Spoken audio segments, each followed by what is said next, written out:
is this a good album? Yes. Yes's 23rd studio album, Mirror to the Sky. I'm going to try and keep these about 10 minutes from now on instead of doing half an hour reviews for a 20-minute record. Not that this is. Better not haver too much then, or you have these long gaps. The last album by Yes was The Quest, about 18 months ago. I did not like it. I just didn't like it. I didn't feel original. Turned out some of it wasn't. Better watch who you're copying, Jeff. That was an accident, though. We can let it off. Let them off for good behaviour. So I was very reticent when it was announced that this album was coming out. But the track debuted, didn't it? Cut from the Stars, and I was like, hey, this sounds like Yes. And Steve Howe was saying, look, we're just embracing it now that we are Yes. This new lineup, Alan unfortunately passed away, so we've now got Jay permanently on drums.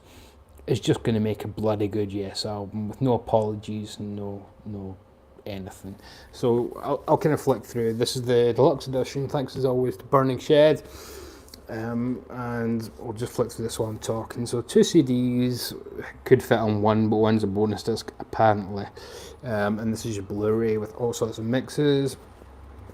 There's your new lineup.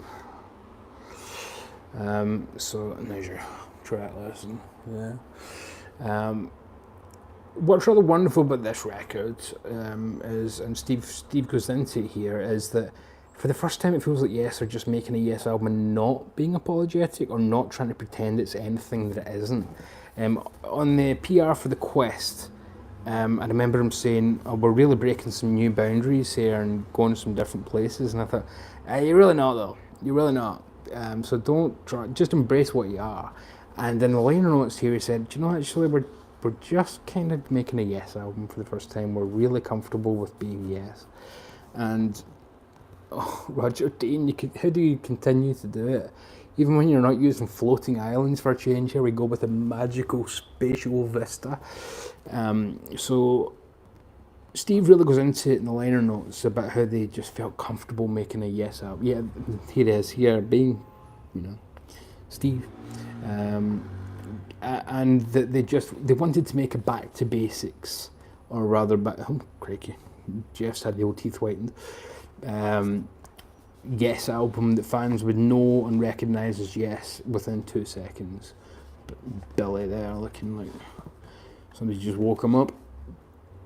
There's Jay. I must have skipped John, but there you go, the full band anyway. And John goes into it in the booklet as well, in the liner notes, about how for the first time he felt that he can really come up with vocal lines instead of trying to be John Anderson, because his voice is John. I mean, that's why he was hired. Let's not beat about the bush. For the first time, he feels that he can actually do his own thing. Okay, he's going to always sound like John Anderson. That's his voice. But he's coming up with vocal lines and passages that aren't John Anderson. They're very different. And the new rhythm section, Billy Sherwood on bass and Jay Schilling on drums, phenomenal. You'd think they've been playing together in a band for decades, this band specifically.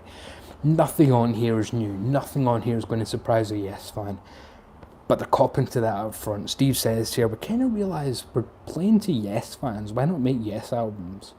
And yeah, okay, you can argue, well, what's the point in progressive rock if you're not going to progress? But they also recognise that their audiences, median age now, probably don't want to take chances. Change isn't welcome for a Yes audience who do want to hear something just a bit, do roundabout, do the classics, where's Sunrise, and you and that, all this kind of stuff. And look at that, you can get some kind of proto artwork from Roger and things. It's a lovely art book. The Blu-ray Dolby Atmos mix and 5.1 mix, absolutely fantastic. This is 100% the way to hear it. I understand these things aren't for everyone when they come in these more expensive editions. You do also get instrumental versions of everything on the record.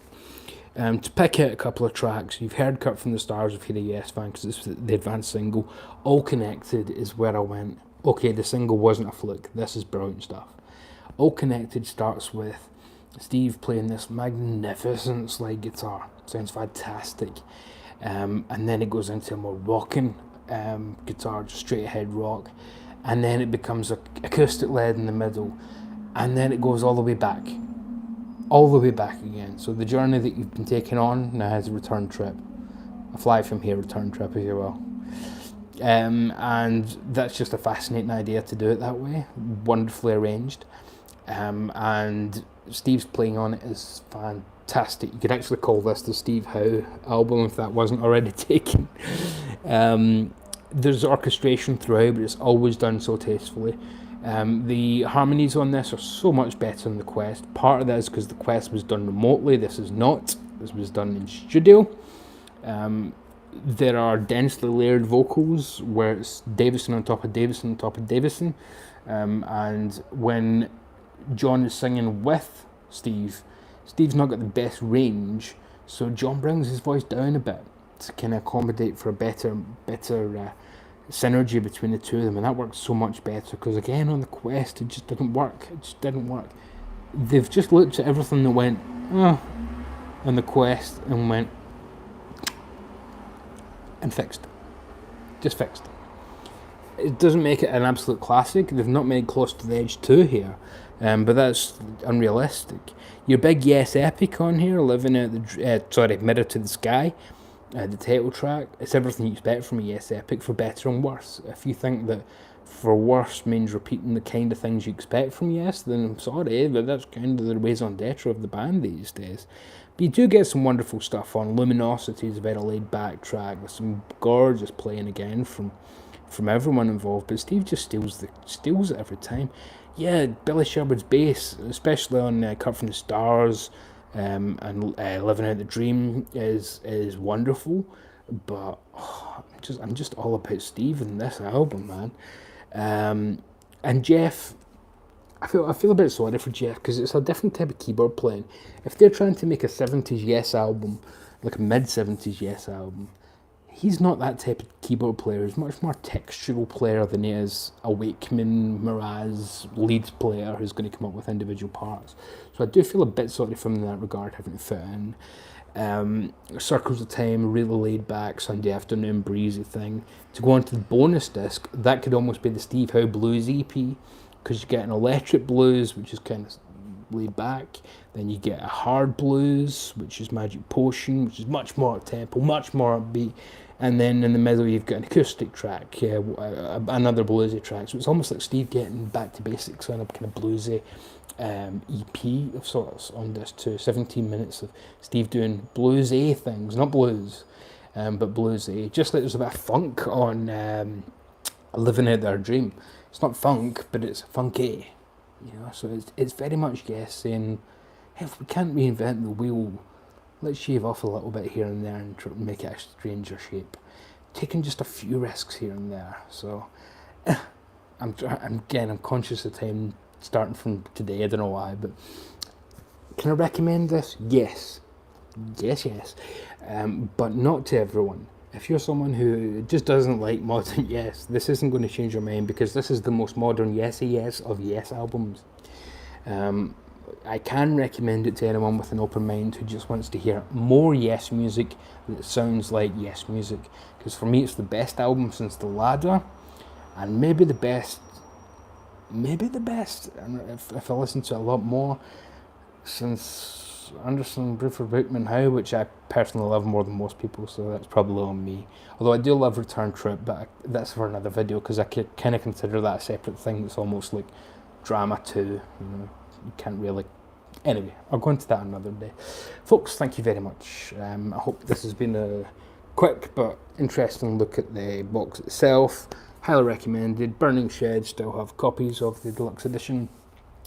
And yes, comments, suggestions, complaints and queries can be addressed down below.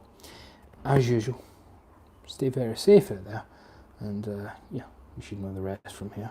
Love and mercy.